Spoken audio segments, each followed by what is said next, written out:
Sanitus Alionis. Arcus, 7,525.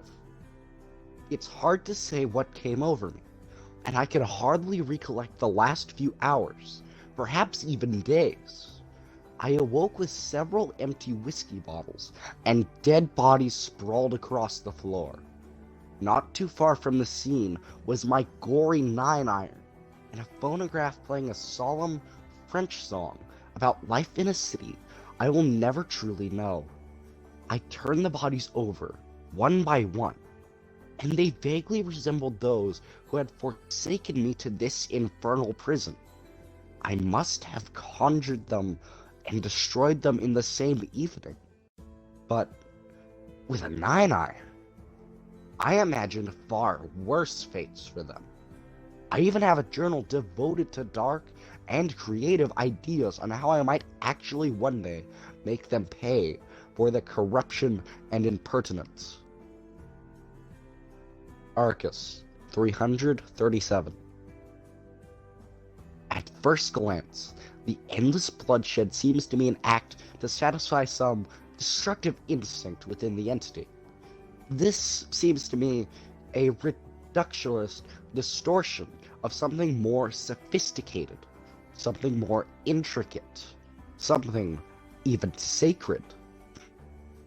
Beyond the horror, the shedding of blood, and the very real appearance of death puts us in touch with life and can be intoxicating and highly addictive experience on the deepest and most archaic levels.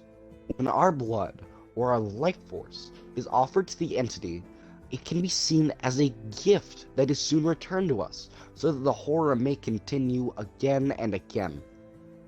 The world constantly churns with life and death and life. The circulation of blood through an old one, from heart to body to kidney, back to the heart again to be purified and begin anew. Arcus, 1007. A new doorway has opened. For how long? I'm not sure, nor have I ever been right even with my best guesses. Through the door of my study and into a lost and forgotten realm. Moss-grown stone homes with doorways barricaded with wagons, planks of wood, and decaying corpses tangled in barbed wire. I walk by the homes, gazing at the residual memories of soldiers killing villagers with swords, for no other reason than the thrill of it. I can't make out which era or terra this world is from. I search the realm for hints of how one may open an actual doorway back home. Somewhere in these memories and forgotten realms is the answer to my salvation. But which ones? Which ones indeed? Arcus, 2217. I have uncovered, to my amazement and bewilderment, memories of Claudette that are unlike any of those I've previously experienced. One might even say they should not belong to her, and yet they are hers.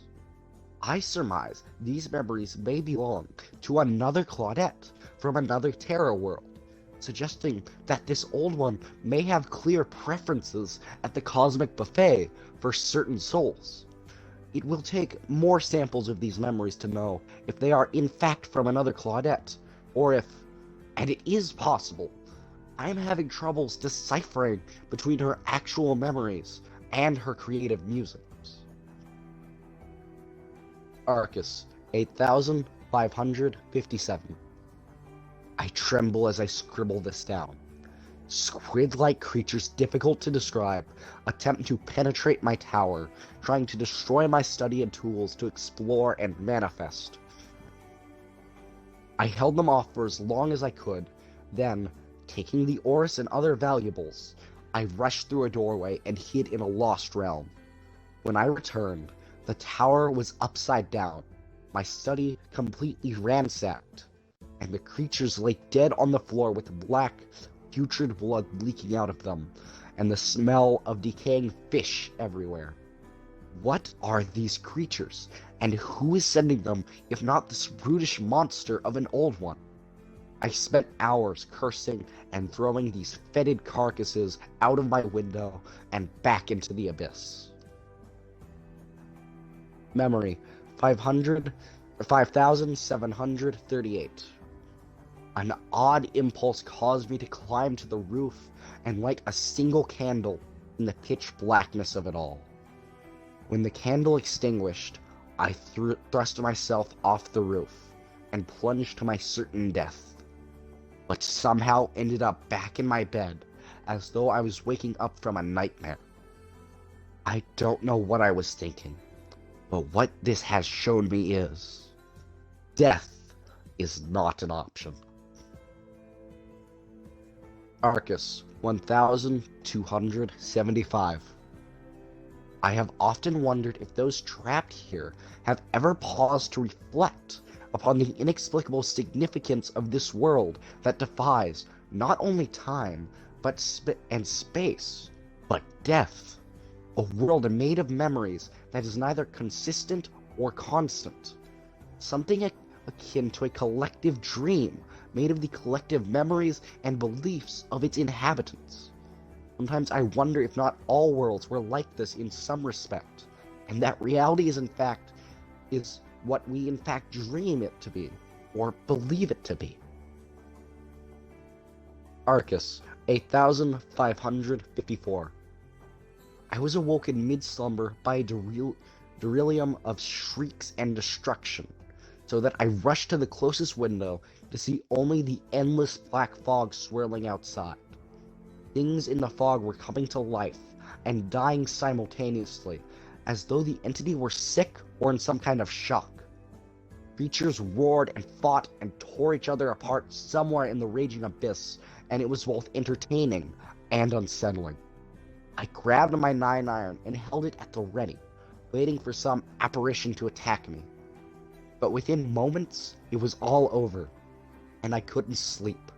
And so I took the edge off with a little whiskey and golf on the roof, the whole time cursing this blasted old one and hoping what I had just experienced was nothing more than cosmic indigestion. Arcus 8789. There are dead bodies in my study, and I have no recollection of the last few days. The bodies have been flayed from head to toe, and the faces have been beaten to an unrecognizable pulp. I dragged them to the window and thrust them out into the abyss, wondering who they were and why they were in my tower. Did I manifest them? Did I create them for company? Or did they come from somewhere else? Had I been the one who butchered them? Had I lost myself so deeply in a memory that I became someone else for a short time? Perhaps they are not my creations, but apparitions from the fog sent by the entity, like the creatures I hear lurking about in the fog now and then. Arcus 5798. Incidents don't make sense anymore. Nothing does. Everything is a chaotic blur of unreal apparitions and jumbled memories. I can barely recognize my own thoughts or distinguish my memories from those I've been studying. Last night I relived the most horrific murders in my collection with a strange kind of pleasure. When I had had enough, I looked in the mirror and did not see myself, but dozens of faces morphing in and out of each other. Every possible face except my own. I thrust my fist into the mirror, and my hand split and blood was everywhere.